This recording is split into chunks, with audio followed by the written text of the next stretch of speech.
What's up, Nintendo fans and gamers? Today I've got some bad news for Nintendo fans, okay? Well, two things actually. I'm going to combine them into one video to save you some time. So let's talk about the first thing, the Nintendo Switch's specs. What else can I say about them? If you view it as a handheld, the Nintendo Switch has pretty good specs. I mean, they're better than the Vitas were. I mean, the Vita was only clocked at, can you believe it, 444 megahertz? That's slow. But anyways, the Vita was pretty slow, but the Nintendo Switch is faster. On the other hand, if you view the Nintendo Switch as a handheld, it's big and bulky. You know what other handheld system was big and bulky? The Atari Lynx. Yeah, you remember that thing? I mean, have you ever seen a Lynx 1? Because that thing is huge. It's like you're holding, like, it's about as long as 3 GameCubes, okay? It's about as long as 3 GameCubes or a mini item from Subway. That's how long the Atari Lynx was. And the Nintendo Switch is pretty big too. I mean, it's about 6.5 inches. I mean, imagine trying to shove that thing in your pockets. I mean, especially when you have pocket size under constraint thanks to having to carry a wallet, your car keys, and your cell phone. And then you have to make more room for your Nintendo Switch now. And trust me, it's not something that goes easy in your pocket like the Game Boy Micro or Game Boy SP or the Nintendo DS or 3DS. It's not like that. This is a big old thing. I mean, even the PSP is probably going to be smaller than the Nintendo Switch is, but it gets better. Oh, it gets better. You see, the Nintendo Switch it's not very powerful for a console, okay? It's just not. Now, the Nintendo Switch, if you compare it to the Xbox One, I actually heard the Nintendo Switch is going to be weaker than the Xbox One, and the thing is, the Xbox One, especially when it first came out, the Xbox One, it's apparently the weaker of the two systems. Now, in real-world use, there doesn't seem to be too much of a difference, but when it came to the Xbox One versus the PS4, there were lots of people saying the Xbox One is so much weaker than the PS4. Now, let's put this into perspective. Imagine hearing that the Nintendo Switch is weaker than the system that so many people were saying was weaker than the PS4. Imagine that. Imagine being weaker than both next-gen systems.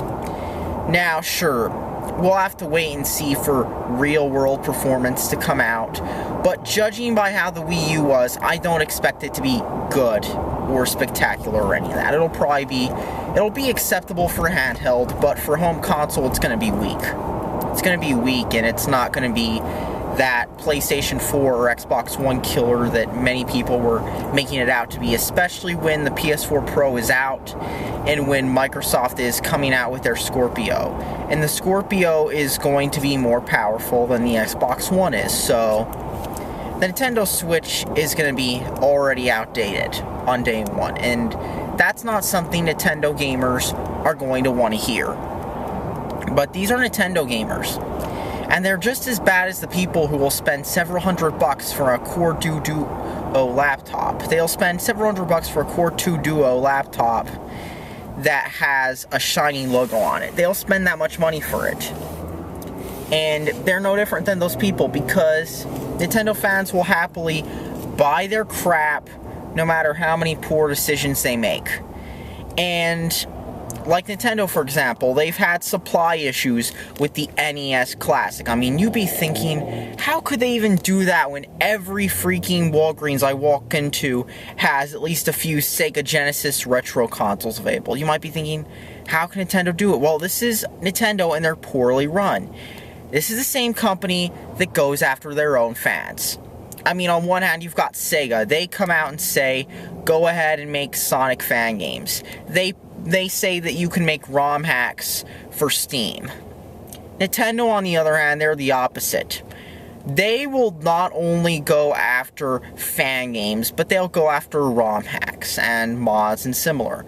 And while they unofficially went after Project M to the point where they're pressuring streamers and tournaments to say, hey, don't play this game, okay? We're Nintendo, and that's a nice tournament you got there. It'd be a shame if something happened to it. That's a nice Twitch channel you got there. It's a shame if something were to happen to it. I mean, that's pretty much what they did with Project M, and then eventually the developers got word that, Nintendo's gonna shut you down soon. You better hurry up and close out on a high note instead of closing out with the legal letter from Nintendo. So what happened was Project M went under, and they had a link saying, for more info, please contact our lawyer. And now what happened with, is Nintendo went after a popular Pokemon ROM hack developer. Now, if you've been involved in the Pokemon ROM hacking scene, which is kind of a sadder wasteland than, say, the Halo modding scene, the Pokemon modding community has made a Pokemon ROM hack. Well, there was this developer who actually made several of them. He called them Pokemon Brown, Pokemon Prism, and Pokemon Raihan Adventures. Yeah, that's kind of a dumb name for it, but that's not the point of this. The point of this is Nintendo went after these ROM hacks, okay? Because the Pokemon Prism trailer got a bunch of views, Nintendo found out, and what they did was they told the developer, hey, please cease anything to do with the Pokemon intellectual property. Now, this is a total 180 from what Sega does. Sega hires ROM hack developers to make their new game, Sonic Mania. I think that's what it's called. Sega hires people from the Sonic community to make the music as well. Sega pretty much says, go ahead and make fan games and ROM hacks. You know what Nintendo does? They shut them down.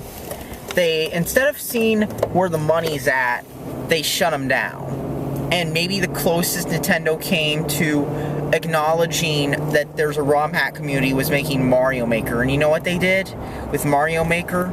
They also took down lots of things made in that game as well. So it's not really a Maker where you can make whatever you want. It's just you make what Nintendo lets you. And that's the thing. Nintendo cares about as much as their fans as they do making a console that's powerful. And why do people continue to support a company that will go out of their way to shut down fans? I mean, they're a poorly run company, and I don't know if they're going to last another few years. Sure, you could say that Nintendo's been in business since the 1800s. Take a look at what other company was in business since the 1800s. Sears. You know what they are now? They're basically this close to being out of business. They're this close to being out of business. And that's what Nintendo's likely going to be.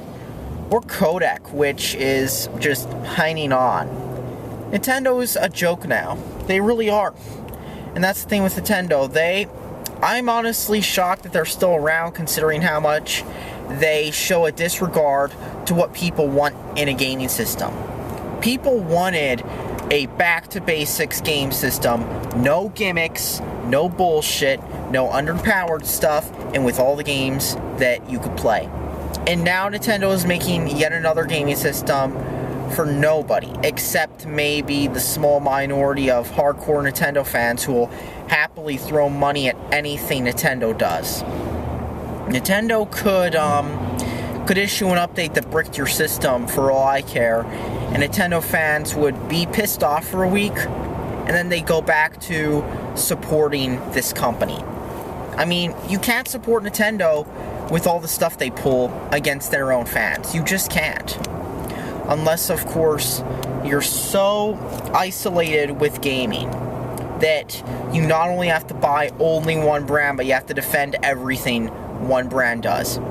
Hate to say it, but defending Nintendo on the internet for taking down their own fans, unlike a copyright lawyer, isn't going to get you that BMW 7 Series or that Mercedes.